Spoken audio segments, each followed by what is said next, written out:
vous allez découvrir l'incroyable diversité des machines ULM disponibles aujourd'hui. Mais avant, un petit rappel. L'ULM ultra léger motorisé pèse au maximum 300 kg au décollage pour un monoplace et 450 kg pour un biplace. Il peut atteindre les 475 kg lorsqu'il est équipé d'un parachute. Enfin, l'ULM doit pouvoir se poser à une vitesse inférieure à 65 km/h. Ce sont ces caractéristiques qui le différencient d'un avion. Ces machines sont de plus en plus modernes, sûres, silencieuses et économes. Au total, il existe 6 classes d'ULM. Les paramoteurs, les pendulaires, les multi-axes, les autogires, les aérostats et les hélicoptères. Commençons par la classe 1, les paramoteurs. C'est le plus léger des ULM. Il est composé d'une voilure souple comme celle d'un parapente, avec un moteur fixé derrière le dos ou sur un chariot. Avec lui, vous pouvez voler et vous poser à peu près partout. Souvent démontable, le paramoteur est facilement transportable. Il offre une grande liberté dans son évolution. Il se déplace à des vitesses comprises entre 40 et 70 km/h selon les modèles.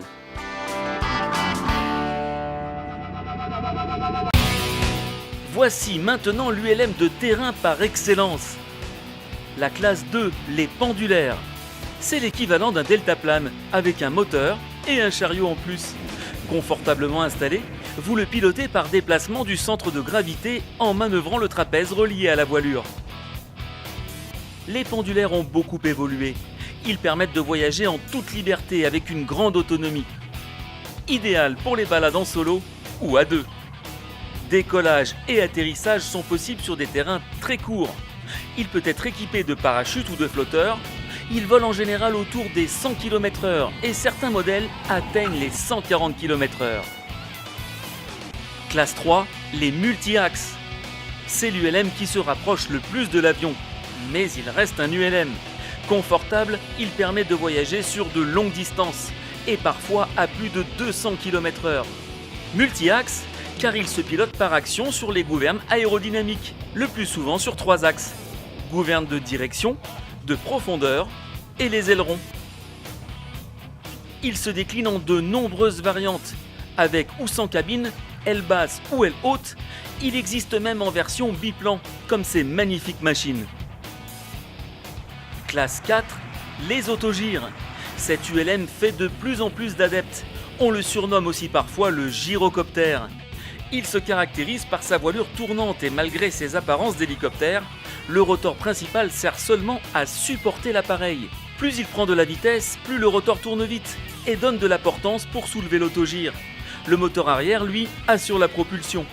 L'autogire est très maniable, il peut évoluer sur de nombreux terrains et il est facile à transporter ou à stocker. Certains modèles peuvent voler jusqu'à 140 km/h. Avant-dernière classe, les aérostats ultra légers, classe 5. Tel un dirigeable, l'aérostat peut voler grâce à son enveloppe remplie d'hélium. Le volume maximal est de 900 m3. Équipé d'un moteur, il peut atteindre les 40 km/h. Il peut aussi être sphérique et voler comme une montgolfière en chauffant l'air de l'enveloppe.